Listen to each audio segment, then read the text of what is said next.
following show contains adult content. It's not our intent to offend anyone, but we want to inform you that if you are a child under the age of 18 or get offended easily, this next show may not be for you. The content, opinions, and subject matter of these shows are solely the choice of your show hosts and their guests, and not those of the Entertainment Network or any affiliated stations. Any comments or inquiries should be directed to those show hosts. Thank you for listening.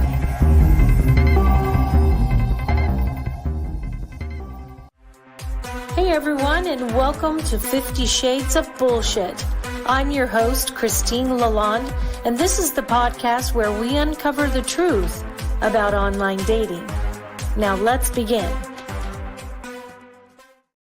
Hey everyone, I'm Christine. I'm Jada.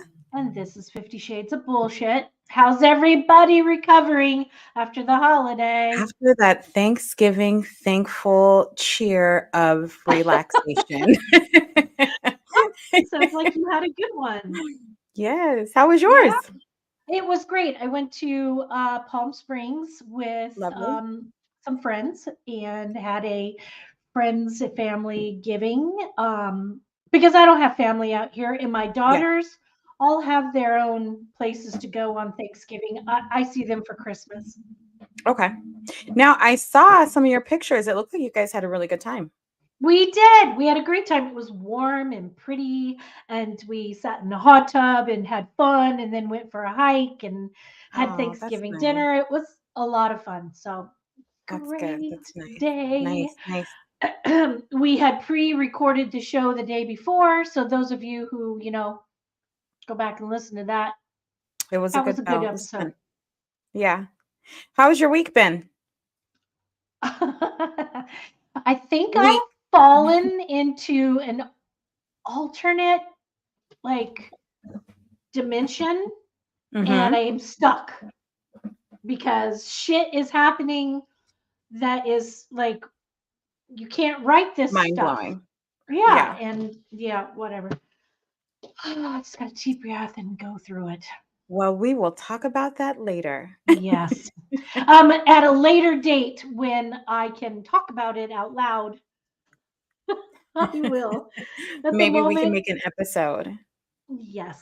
So, today's episode is about cyberbullying, and I think we've experienced, everybody's kind of experienced something like this. I can't wait to talk to our guest more about it. But, growing up, and I've actually talked about this on the show before, that, I was bullied, back in the day when we didn't have internet for people to bully us online. People did it in person, face to face. Nowadays, people cyberbully. They're like these keyboard warriors that think they can say anything they want and get away with it. Well, a few years ago, 6 or 7 years ago, I had a client. She was great. I was doing her wedding. Never met her fiance until the wedding. And the whole time, they kept making decisions that I kept advising to them not to make. I had a DJ for $500, a reputable DJ. That was my price. They decided to go with somebody who cost a lot more. Photographer, I had great photographers, great prices. I recommended they use them. They chose other people. They chose all their own vendors against my best judgment, and my telling them my opinion. Don't do it. As your coordinator, don't do it. You're spending more than what you said you wanted to. So come the wedding day, their family was awful. Verbally abusing my staff, which half my staff is my daughters. So this one lady grabbed my daughter by the arm and pulled her, and I saw it, and I ran over and I said, "Ma'am, you got to get your hands off that young lady." Not to say that even that she was my daughter. I said, "Get your hands off my staff."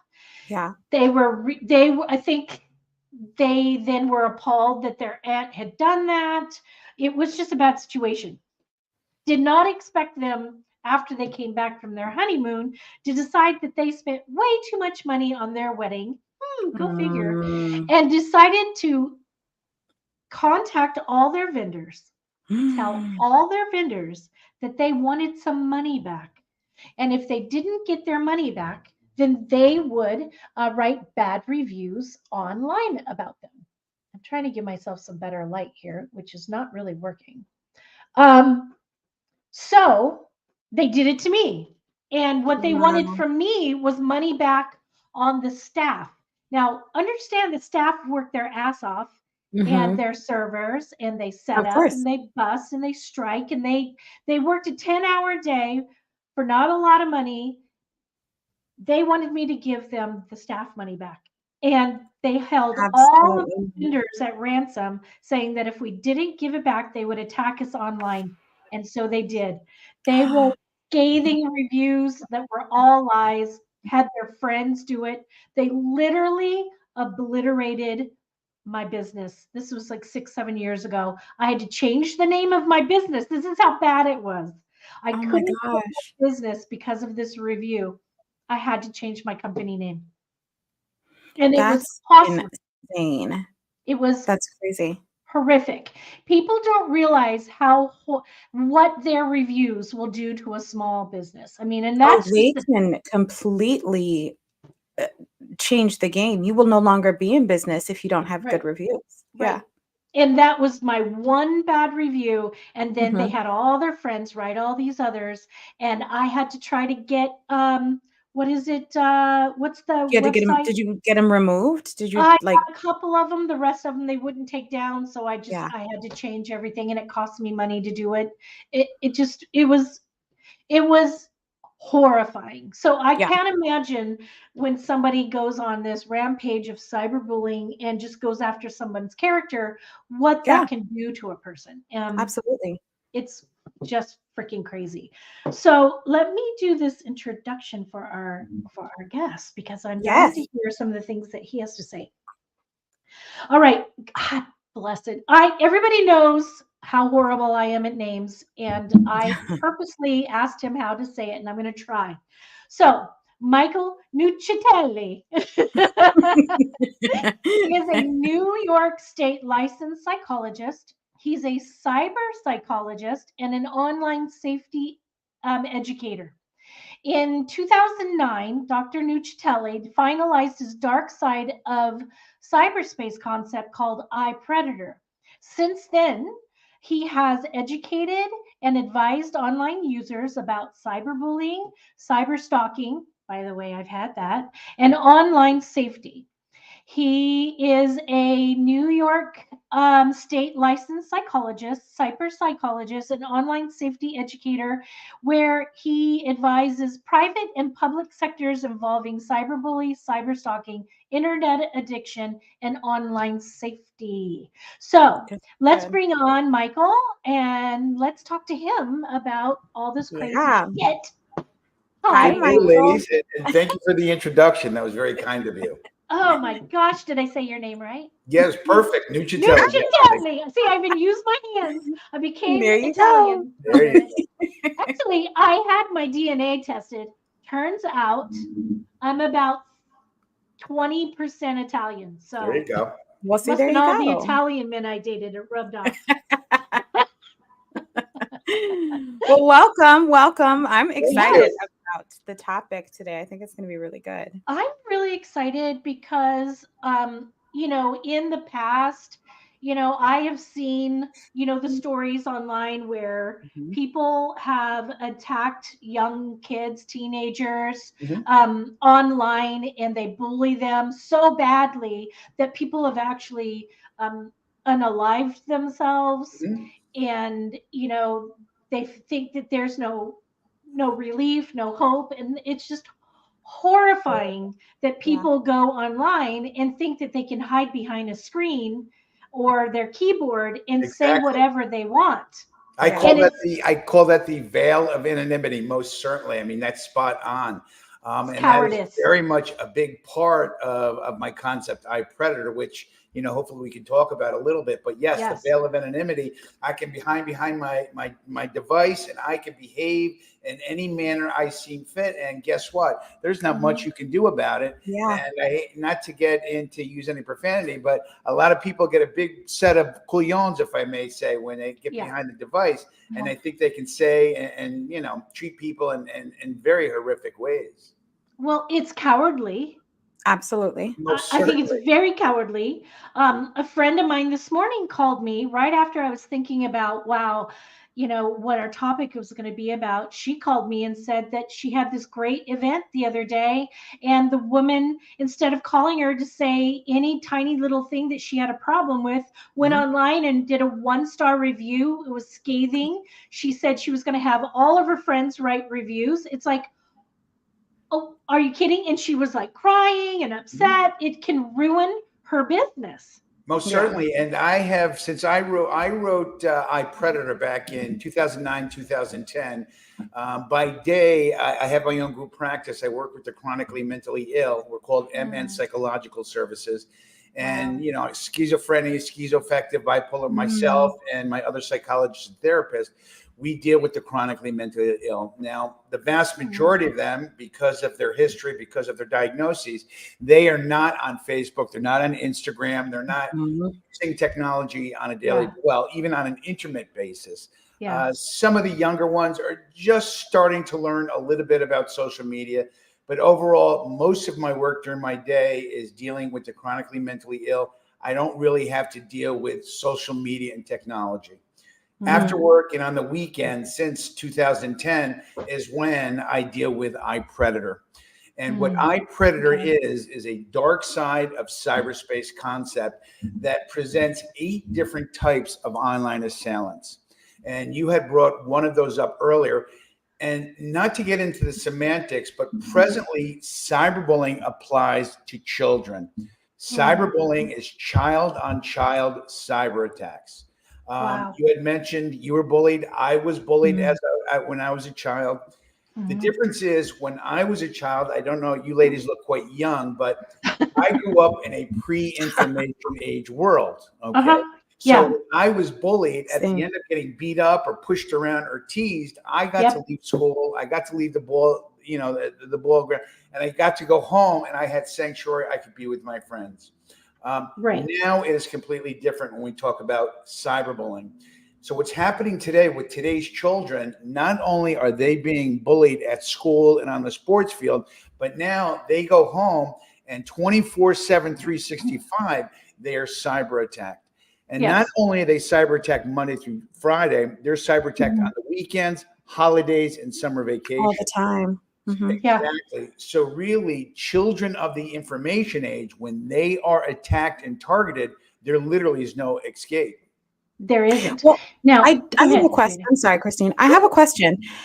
So as far as the definitions are concerned, cyber stalking and cyber bullying. Okay, well, that's great. I'll give you the 10-cent tour of iPredator. So iPredator is a dark side of cyberspace concept. It's cyber psychological. It's psychological as well. There's 8 different types. So the first is cyberbullying, which we just talked about. That involves children, child-on-child cyber attacks. The adult manifestation or the adult form of cyberbullying is either one of 3. Cyber harassment, internet trolling, or cyber stalking. Now, children can engage in those as well when they're cyberbullying, but when we're dealing with adults, it's either cyber harassment, internet trolling, and cyber stalking. Some of what you were talking about with the crappy reviews and stuff like that, that moves into the realm, and we could do a whole show on what I call predatory trolls, which is the real serious type of internet trolls. So we have those 3. Then we have cyber terrorism and cyber criminals. And then the darkest and the most deviant of the iPredators is your online child predators and your online child pornography consumers and distributors. Those 8 types make up the global concept of iPredator. Now, all of those, it's very straightforward and very common sense. To know if you or if somebody you're concerned about is an iPredator, they have to meet 3 criteria. 1, the use of information technology to harm somebody else. That's pretty straightforward. 2 is a self-awareness of causing harm using technology. Now, when it comes to children and cyberbullying, there are children due to maturation, developmentally, they really think when they're teasing and targeting somebody online on Snapchat, they think they're joking. They don't understand the trauma. So again, self-awareness. And also when we're dealing with some people who suffer from significant mental illness, they sometimes they're not aware of the harm that they're causing. Yeah. So one is using technology to harm. Two is a self-awareness that I'm harming you. And three is what I call cyber stealth, or another word for online deception. I may, as you say, through the veil of anonymity, I may choose to completely hide my true identity, or I may give you a partial identity, or I may give you my full identity. But now I go and I manipulate and I try to get others to now go onto, all different review sites and really trash your business. Okay. Right. And I enlist them, I manipulate them, encourage them to do it. So if you meet those three criteria, is the use of technology, a self-awareness of causing harm using technology, and using online deception, in terms of your true intent, you are an predator. Okay. So what you were saying before about you getting targeted by, the person related to your business, she would be, if she did it repeatedly, which it sounds like, and it also sounds like she encouraged others, she would be an predator. Yeah. Here we do have Country Corner Gazette. They're a store in the Midwest who listens to us. They broadcast us in their store, and they had a question, and maybe you can help us with this, Michael. Sure. He said, when people write bad reviews and attack people online, is there a way to make them take it down? It's very difficult. It is incredibly difficult. And this is when we talk about and you mentioned it, and it's digital reputation. That's an excellent question. And please, everything at my website is free. I have the digital reputation checklist. So for all of you that are interested to, assess your digital reputation, you can use the checklist. You print it out, save it to your desktop. If you print it out and don't like it, blow your nose with it and throw it in the garbage. But everything is free. But digital reputation is crucial today. And really, if somebody puts in bad reviews, I had somebody that actually purchased at the time, we're going back 6 years, purchased michaelnuccitelli.net, my name. He was a troll. He created a full website, michaelnuccitelli.net, and he began to put content on this website saying that Dr. Nuccitelli supported sexual exploitation of children. He actually called and recorded my ex-wife's husband and then put that on the website. And mind you, at the time, my goodness. Obviously I was furious and there was nothing I could do. I went to the hosting company. The hosting company said I would have to get a subpoena from a court judge to have them, to have it taken down. My research and my contacts with attorneys, they said it would cost anywhere between $5,000 and $7,000 to have that happen. And that wouldn't even be a guarantee. Wow. So today in the information age, we still, I hate to say this, we act like we're living in a pre-information age world. So the only way to combat bad reviews and all the nonsense that can occur is online presence. And really, the more content you put online, the safer you will be. So if you have whatever your interest may be, again, I get made fun of because I always use the example of cheese because I'm a foodie and I love cheese. Not that I have a blog about cheese, but let's say that I was a true foodie and I was an influencer when it comes to Gorgonzola cheese, Right. I would create blogs. I would go into all my social media sites so that when you would Google or Microsoft, whatever search engine you would put in Michael Nuccitelli, what would come up on the first two pages is cheddar cheese, American cheese. Oh, a new Swiss cheese is out. Oh, go look at him on Instagram. Yeah. So basically, right now, that is really the only way that you can lower the probability of bad reviews, of negative press really hurting your business. Right. It's like having more reviews, shove it down. Having more content gives you a better chance for people to see the top 2 or 3 things that are more current and not so much the bad review. The research shows that 80, I don't know the exact number, but it's 80 some odd % of people do not go past the second page. I don't think I've ever gone to the second page. I don't either. Yeah. So it's being able to create content, whatever your penchant may be. That is the best methodology. Now, obviously, you can retain counsel and get an attorney. Yeah. You can go to, the court system, but the court systems are not set up to be able to deal with stuff like that. Yeah. And even when you're dealing with attorneys, your best bet is civil litigation, where you potentially can sue them in hopes of ultimately getting a court order, have it pulled down. But even when you go into civil litigation, that is very difficult, but because you have to show actual negative consequences from their negative reviews. You have to be able to prove that in black and white. And that is extraordinarily difficult to do. Yeah. I have a couple other suggestions really quick before we move on. Also, I would suggest that respond underneath to the review. Show a very patient, kind response saying, I'm very sorry that you had felt this way, this experience, I'm happy to help you resolve this, be really professional and good, but do a response, because a no response looks like you're running from it. Yes, and obviously, and not coming back, it's an excellent point, and not coming back and being adversarial and denying and minimizing it. I mean, basically, when we're dealing with e-commerce, online, small, whatever type of business we're talking about, we're talking about customer relations and educated consumerism. So most certainly, but it's not engaging in, a tit for tat with somebody on a message board, on a review board, but exactly just like you said, is inviting them to call you. But another, is to write blog posts. And it's not so much about bragging so much about what you do and that you're right and you do all these wonderful things. It's being educational about whatever your passion, whatever your profession is. It's educating online users about what you do. Yeah, exactly. Also, one last thing about that is, say it's on a website for reviews, contact that website. And show them any proof that you may have that it's a false accusation or just a slander. And a lot of times they can help take that down. And I do know there are some people that actually go in and help you remove them.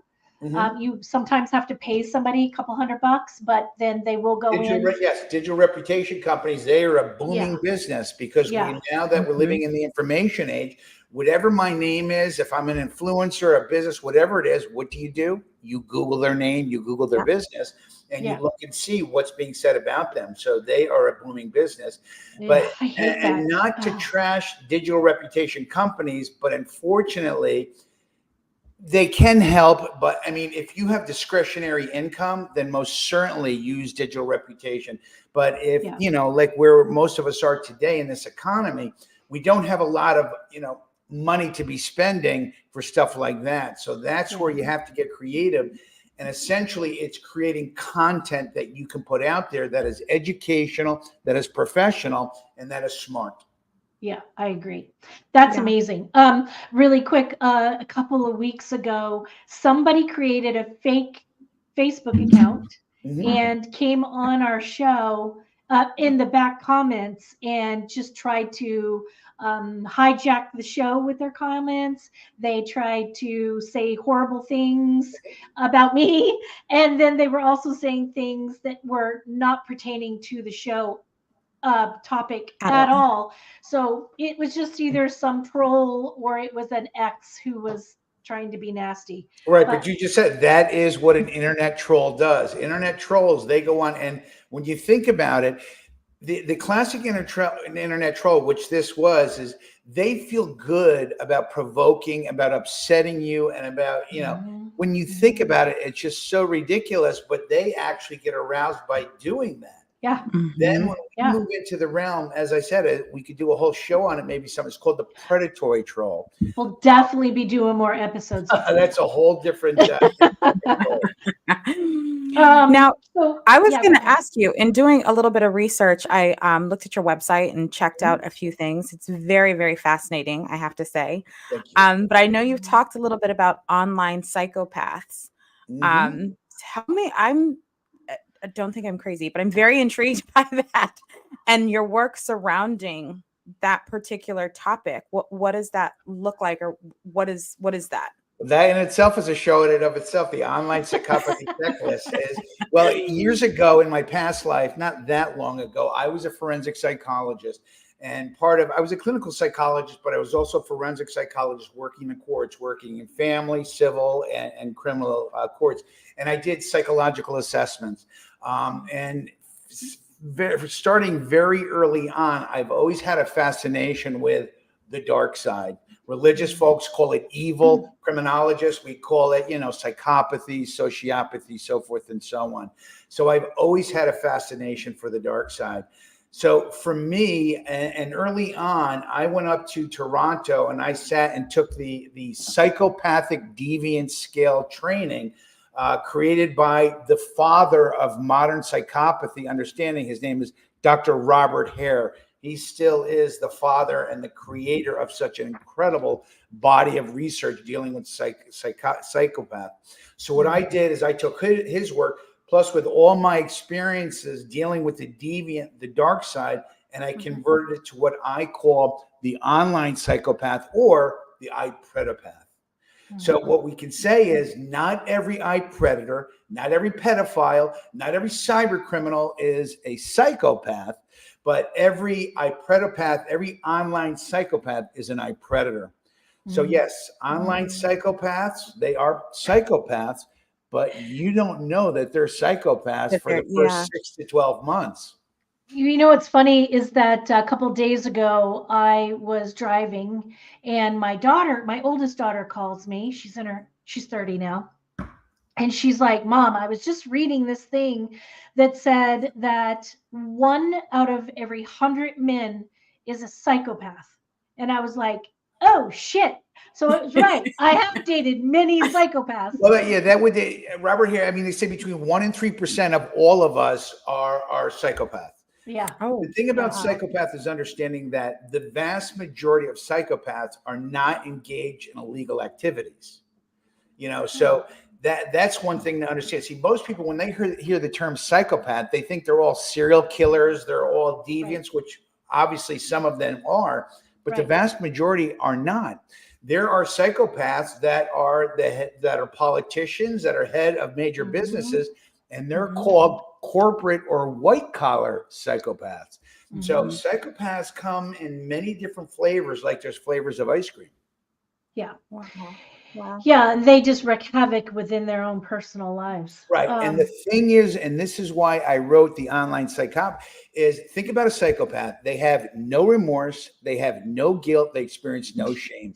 Imagine what that must feel like for yourself, not giving a damn what other people think about you and how you affect them. They don't experience that.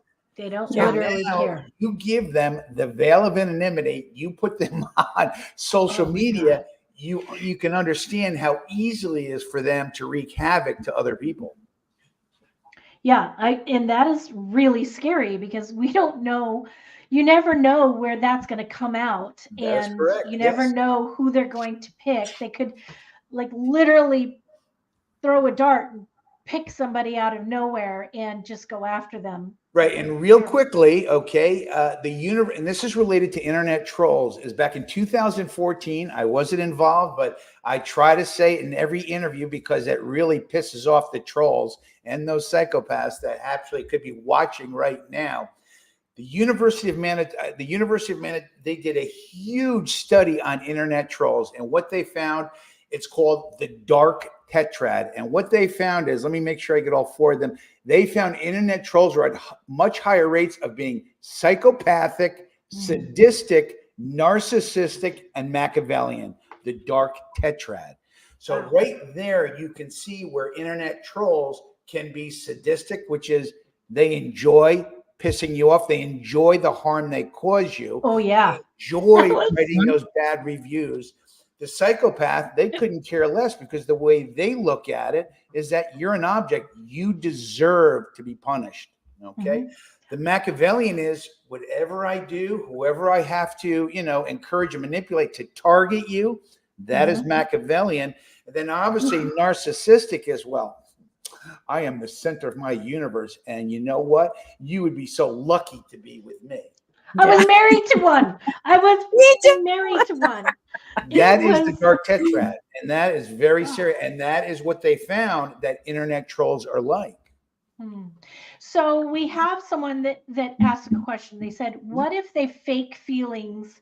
And how would you even know if someone is faking feelings? And I think that's what you were saying a few minutes ago, is you don't know for months. If they're psychopaths, if they're just regular people. We've got we're living in a world of information technology and now that we're moving into virtual reality and artificial intelligence, all this incredible GPT, a day is going to come, ladies, where we're going to be doing this right now, just like this. Okay. And I'm not going to be the real Dr. Michael Muccitelli. I'm going to be a facsimile that is created through artificial intelligence. Wow. I know that sounds ridiculous, but no, it does not sound ridiculous. That is down the road. So when you're dealing with people online users, let's assume for now, the vast majority of them are real people with blood, as opposed to wires and electrical, connections. There is no way to really know if somebody is faking, if somebody's impersonating, if somebody is exaggerating. I mean, it's hard enough to do that offline when you're face to face with somebody to know if somebody's telling you the truth. Now give somebody social media, internet, and a device. Remember, veil of anonymity. I can hide behind a device and I can create and present however I want to be perceived. I find that with online dating, it is a massive pandemic. I was just going to say that. It is insane.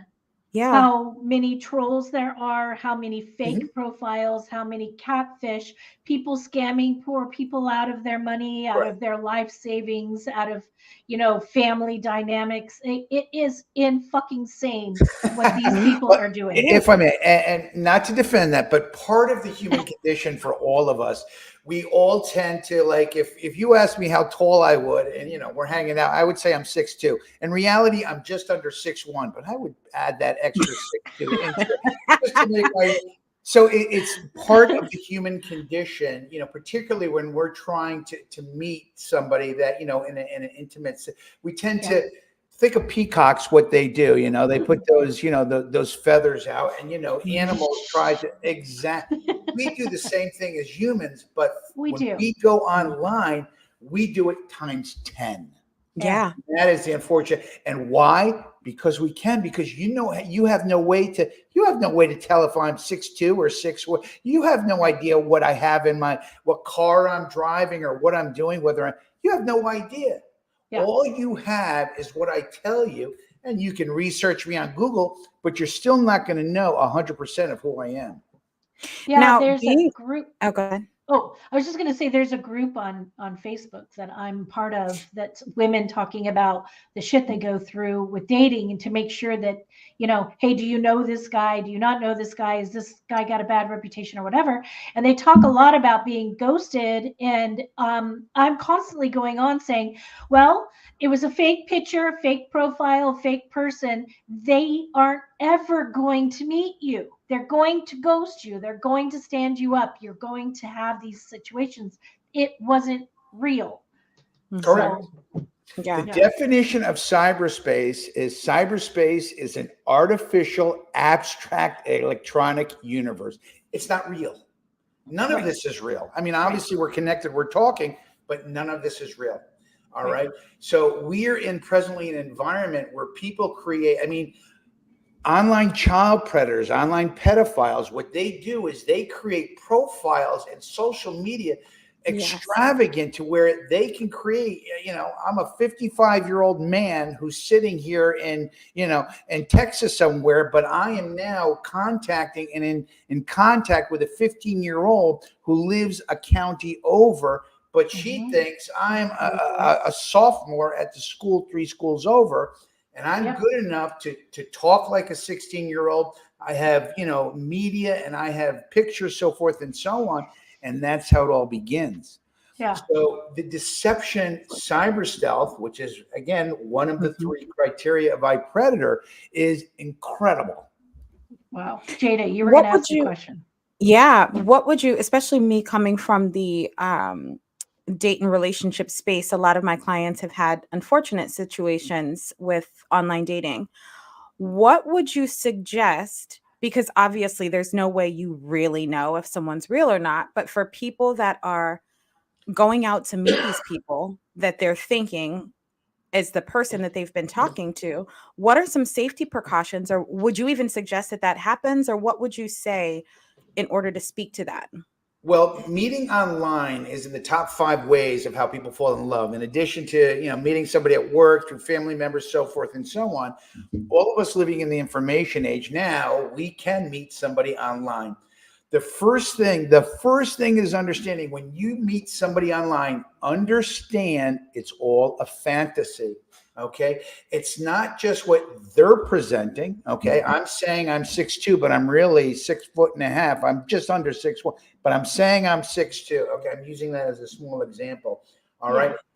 I'm also presenting, I'm creating a fantasy for you. So for anybody who's going to engage in online dating and meeting people, it's first and foremost understanding a good percentage of what you're hearing and seeing and saying and writing to one another. There's a good chance that some of it is exaggerated. So that's number 1. Number 2 is it is crucial to meet somebody in a public place offline. That is by far the most important thing, is to meet that potential suitor offline in a public place. And you have to do it more than one time, because one time is not going to give you any information. No. So really, even though the concept of educated consumerism applies to e-commerce, okay, educated consumer also applies to dating and meeting people online. You have to be a consumer. Yeah. So we have Misty. She always comes up with great questions. She says she knows somebody who plays online and says things. Then when the person is called out on it, they just say it's just things that they say online. And she's asking, what would you say about this? Well, they're obviously pretending to be something that they're not. Well, okay, there's a concept, I haven't written about it. It's something that I came up I call it the fantasist. Okay. The fantasist is an individual whose online identity becomes more important than their offline identity. As silly as that sounds, I've had trolls that, their online identity was everything to them, so that their ego construct, their state of psychology, their confidence, a good portion of their narcissism is rooted into how they present themselves online. Wow. And when you have people that are doing that, when you have people that consider themselves influencers or consider themselves, people are looking to be recognized, to be validated, to be seen as special. All right. Yes. Alfred Adler, I did my doctorate degree from Adler University years ago. Alfred Adler said, we come into this world, we go out of this world, we are social creatures, and we do everything to be accepted, to be part of, and to be validated. Okay. Yeah. Even if it means we walk down the negative side of life, we do all of that just so somebody recognizes us. Okay. Yeah. When you're going online, no matter how deviant, how ridiculous my pension is, my thought, if I get one person to say, Dr. Mike, that idea I have is pretty good. Boom. What do I experience? I experience a sense of being part of, and that's what starts it. Validation. So Mickey is asking, shouldn't you talk a while online before meeting so you have things to reference when you meet in case you need to check for lies? I have an opinion about that. You can talk all you want online. Yeah. It doesn't matter. I personally am one to say, talk a few times, meet in person soon, and in public, obviously, but Mhm. meet in person way sooner than a lot of people are like online, months and weeks. And sometimes I've seen people talk for years and they Before. fall in love, they fall for this person that's all these crazy things, and then they meet, and or they just, again, they never meet. Don't waste your time. I'm saying don't waste your time. Meet Yeah. in person a lot sooner. But I what's your have, opinion? again, since 2010, after working on the weekends, I have volunteered helping the cyber attack. I can't tell you how many I've helped. Quite a few in the last, goodness, 13 years. But I have helped people who have actually told me that they have fallen in love with somebody that they have never met Never in met. person. And there was one person that had never seen them on a Zoom, a Skype, or a webcast. They had only seen them in pictures, but was in love, that fell head over heel for the person that they've never met. Yeah. So it's understanding, to the person who had, that was a great question to ask, by the way. It's understanding again, and forgive me for being redundant, it's all a fantasy. Yeah. Until you meet Yeah. them offline and you sit down, everything you talk about, wherever forum you're talking about, and if you want to talk, okay. So as long as you understand it's all a fantasy, and hopefully you're not dealing with an online psychopath. Well, There's a show that comes on. I think it might be like Catfish. no, not Catfish. It's where people meet, they date people from other countries. Mhm. Yeah. I think it's Yeah. 90 Day 90-Day Fiance. Fiance. Yeah. Yeah.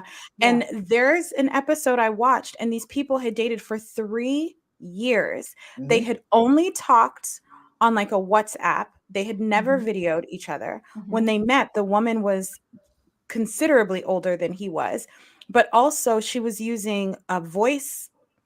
I don't know if Yeah. it's a voice box, some type of Just voice doesn't change your machine. voice. Changes your Right. voice. Mhm. Right. So there's no how does that even Yeah. Yeah. happen? So a year and a half ago, almost, yeah, a year and a half ago, someone reached out to me from Clubhouse. It's that online forum where you have topic talks, and asked me to work on this production because I own a production company.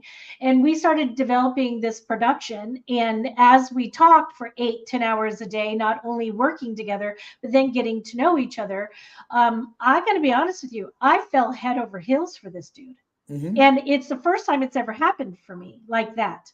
And we talked, we videoed, but understand his videos were weird. They were always half shadowed.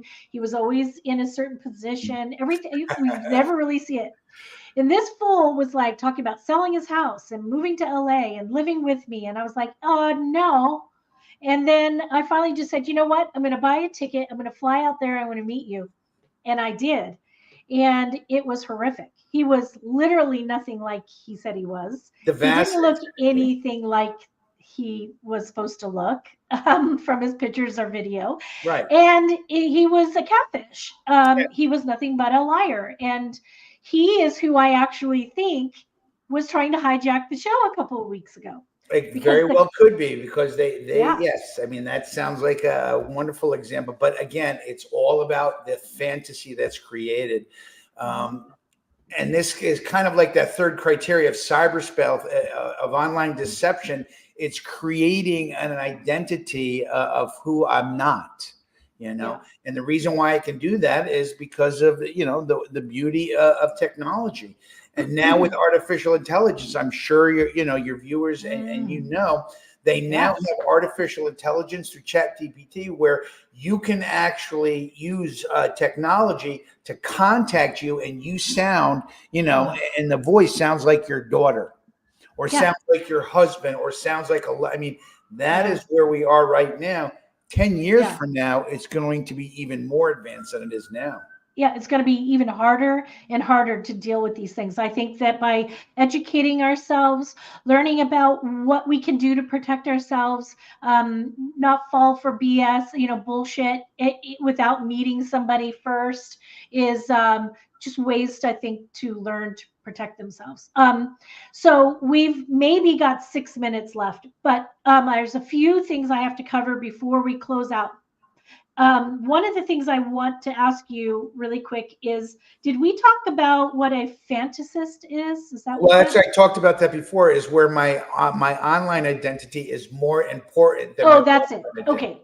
I But just if want I to may, reiterate that. because related to is one of the subconcepts of iPredator is called ODDOR. That's the acronym ODDOR, and that Oh, I is the saw real that. cyber psychology aspect of iPredator. Offline distress dictates online response means however my offline state of functioning is, whatever is going on in my life offline, I believe directly affects what I do online. Now, we're dealing like right now, information technology, social media. With information, there are only 3 ways to manage and manipulate information. We can disseminate information, we can compile information, so I can give it, Yeah. I can take it, and we can exchange information. Those are the only 3 ways we can manipulate information.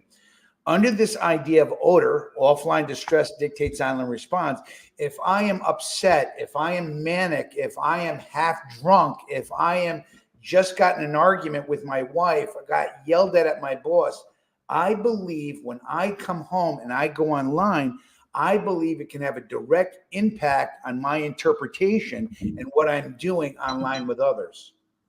Oh, wow. And that's called ODDOR. And the other part of that is the IVI, eye predator victim intuition, so that if you're going online and let's say, for instance, you are depressed, you're discouraged, whether you're a child or an adult, and you go into Facebook and you're talking about how you're upset, but yet your Facebook is set on public. Well, under IVI, eye predator victim intuition, an eye predator who's looking for, who do they look for? They don't look for high self-esteem, confident people. They look for online users that are pissed off, that are discouraged, that are disgruntled, that are disenfranchised. And under IVI, once I know that you're somebody who looks like you're not very, not very happy, what do? Pow. Ooh, boy, you're an awfully pretty lady. I love your cover, and that's where it all begins. It definitely all begins there. So we only got a few minutes left. Got to cover a couple things. But first I want to tell you, Michael, you're incredible. And I really, really want to once we get offline, I want to talk about a couple of the things you talked about that we can actually do shows on those specific things, because I think it's really important and we didn't get to really go into depth about some of them. So if you will agree to come back, I really, really would love that. And then really quick, Country Corners Gazette asks, is there a book to learn this stuff? There is an entire by the way, I hate to write, although my website I've authored, there is a huge website that is public domain, that's educational, all my assessments. You don't even have to give your email address to download any of my work. I've been told I should compile it. It would be a huge book, but again, to me, that doesn't excite me. So my entire website is free. Oh, I love that. And people can go on there and get more information. Such as the digital reputation checklist for parents, cyberbullying, cyber stalking. I think I have, another big thing we could do a whole show is on internet addiction.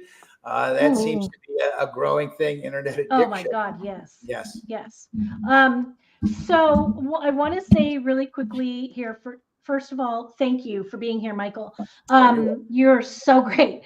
One of the things we have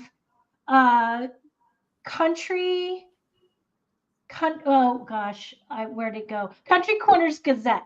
Thank you so much. We found out that you broadcast us in your store. Holy macaroni. We love that.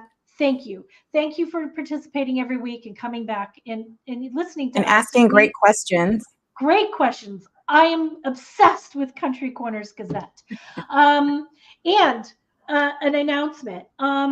I am in the finals for Greatest Baker. I own a small company called My Granny's Kitchen in a Pie. And I am up for the finalists for this. And the prize would help me expand my business and further this division I want to do. And I'm hoping everybody's listening today. If you could go online today and they said everyone loves hearing the show. Thank you for doing the show. Thank you so much. It makes me, I'm going to cry. It makes me so happy. If everybody who's listening can go to, I'm going to say this, I just put it on the screen, greatestbaker.com. You do a /2023 / my name, Christine Lalonde, my last name, Lalonde. So it's greatestbaker.com / 2023 / Christine Lalonde, Lalonde, and vote for me. It's the stupid voting thing, but it's once a day for free. And if everybody who listens votes once a day, I might be able to win this damn thing. So thank you. So they just, she's just putting it up in the chat. So thank you. I appreciate that. Everyone who comes and listens to us every week, it greatly touches my heart because I did this to help people. Dr. Michael Nuccitelli, you are amazing. Thank you. And I cannot wait to have you back on the show. Yeah, Jada very and I insightful. we're obsessed with you right now. Yeah. So thank you, everyone. We are back the same time, same place next week. And until then, hold on just a second, Doctor. We're going to be off the air in a second. I want to talk to you. Keep it real, folks. Bye. If you enjoyed this episode, please share with your friends, like and follow us on Instagram at 50 Shades of _bullshit and Facebook at 50 Shades of Bullshit. Thanks so much for listening, and we really hope to see you again next week.